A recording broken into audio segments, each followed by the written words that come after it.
Okay, today I'm attempting to make a crash sound effect. Got my Zoom H4n here.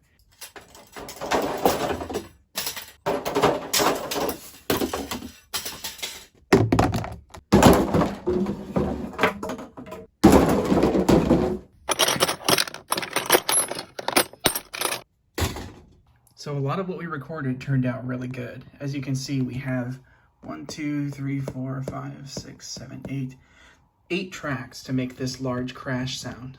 We've got layer 1, which is me dropping the paint rollers. Layer 2 is yet another take of me dropping the paint rollers. Same for layer 3. Now layer 4 is me dropping that plastic tub. I liked this sound because it added a lot of bass. And you'll see here on this layer that we have the metal tools being dropped and shoved around. Now here's another one of my favorite elements. This is me dropping the level on top of that plastic box filled with junk. We also have a second take of that. And on the last track, we have a recording of those fiberglass rods being hit with the level. And all of that comes together to make the final sound.